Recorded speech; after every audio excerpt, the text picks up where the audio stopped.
Hai, teman-teman, jumpa lagi. Kali ini saya ingin memberi sedikit reaksi, komentar pada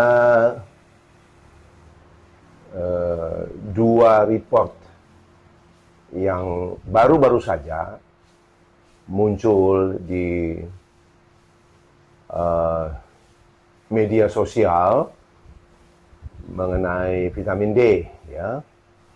Jadi kira-kira bulan Maret dan April sampai April 2020, Profesor David Meltzer.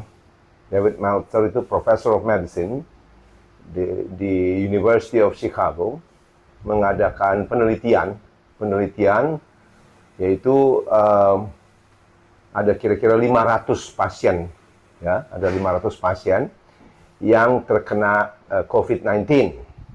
Dan dari 500 pasien ini dikumpulkanlah data vitamin D-nya, ya, data vitamin D-nya. Dan ternyata hasil penelitian daripada Profesor David Meltzer ini diangkat di JAMA Network. JAMA itu adalah seperti jurnal di Indonesia itu ID, ya, Persatuan Dokter Amerika. Itu jadi JAMA itu singkatan dari Journal of American Medical Association. Mereka punya JAMA Network untuk online, untuk di YouTube, ya. Dan penelitian Prof. David Meltzer ini ditayangkan di JAMA Network seminggu yang lalu, kira-kira tanggal 14 September 2020. Jadi hasil yang didapat di University of Chicago adalah dari 500 pasien itu ternyata disimpulkan bahwa apabila kadar vitamin D dalam darah kurang atau istilahnya adalah deficient, ya, deficient. Biasa yang dibilang deficient itu adalah di bawah 20 nanogram per mililiter, ya. Kalau kadar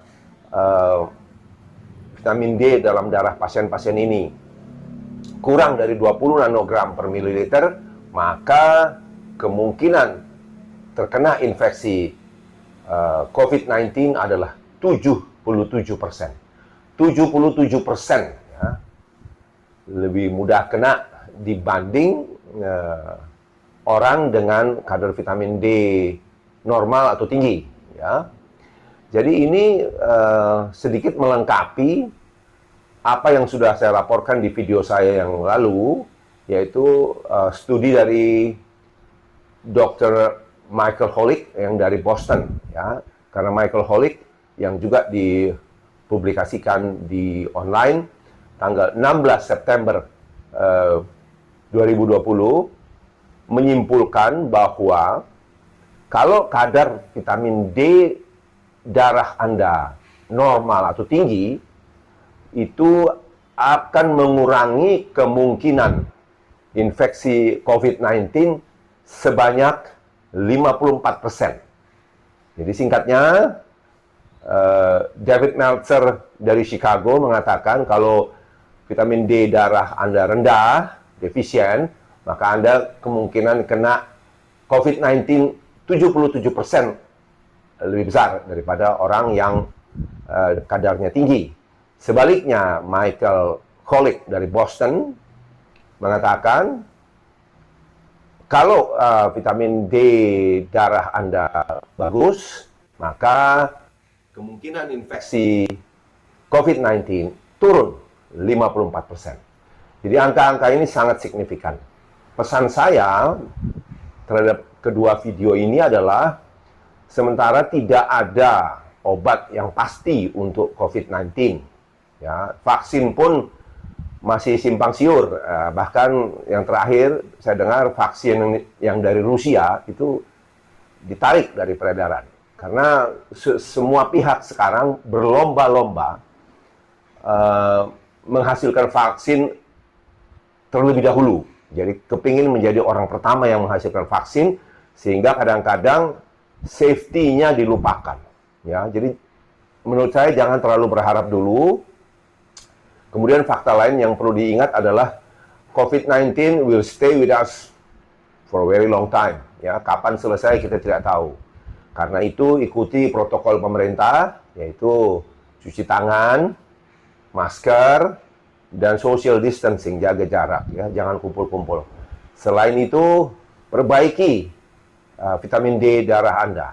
Gampang kok, relatif murah dibanding segala macam obat-obat virus yang harganya mahal-mahal, dan apakah efisien, a big question mark.